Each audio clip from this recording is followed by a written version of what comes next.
Sir, ತಾವೇ ಇದ್ರಿ ಮಾಧ್ಯಮದವರು.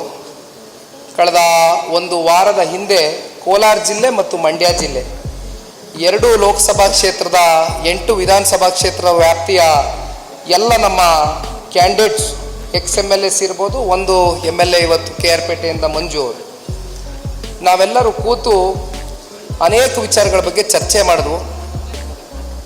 ನಮಗೆ ನಮ್ಮ ಪಕ್ಷದ ಎಲ್ಲ ಪ್ರಭಾವಿ ಮುಖಂಡರುಗಳೇನು ಭಾಗಿಯಾಗಿದ್ದರು, ಪಕ್ಷದ ವರಿಷ್ಠರಿಗೆ ಕೆಲವೊಂದಷ್ಟು ಮಾಹಿತಿಯನ್ನು ಕೊಡಬೇಕಾಗಿರ್ತಕ್ಕಂಥದ್ದು ನನ್ನ ಜವಾಬ್ದಾರಿ. ಅದನ್ನು ಈಗಾಗಲೇ ನಾನು ಮುಟ್ಟಿಸಿದ್ದೇನೆ.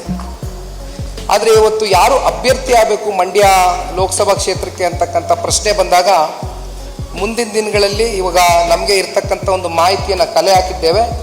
ಪಕ್ಷದ ವರಿಷ್ಠರು ಹಾಗೂ ಜನತಾದಳ ಪಕ್ಷದ ಎಲ್ಲ ನಮ್ಮ ಮಂಡ್ಯ ಜಿಲ್ಲೆಯ ಕಾರ್ಯಕರ್ತರುಗಳು ಕೂತು ಇದ್ರ ಬಗ್ಗೆ ನಿರ್ಧಾರ ಮಾಡ್ತಾರೆ. ಅಣ್ಣ ಇಲ್ಲಣ್ಣ, ಈಗ ಕುಮಾರಣ್ಣ ಅವರು ನಾನು ಹೇಳಿದ್ದೀನಿ, ಅವರು ರಾಜ್ಯ ಮಟ್ಟದ ನಾಯಕರು.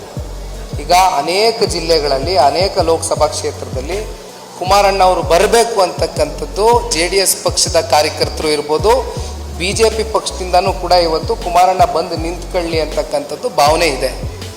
ಆದರೆ ಇದು ಮುಂದಿನ ದಿನಗಳಲ್ಲಿ ಅವರ ಭಾವನೆಗೆ ಯಾವ ರೀತಿ ಗೌರವ ಸೂಚಿಸಬೇಕು, ಅದು ಮುಂದಿನ ದಿನಗಳಲ್ಲಿ ಕೂತು BJP ಮತ್ತು JDS ಎರಡೂ ಪಕ್ಷಗಳು ಜಂಟಿಯಾಗಿ ತೀರ್ಮಾನ ತಗೊಳ್ತವೆ. SSTV ಸಿನಿಮಾ ಜಗತ್ತಿನ ಕ್ಷಣ ಕ್ಷಣದ ಸುದ್ದಿಯೊಂದಿಗೆ.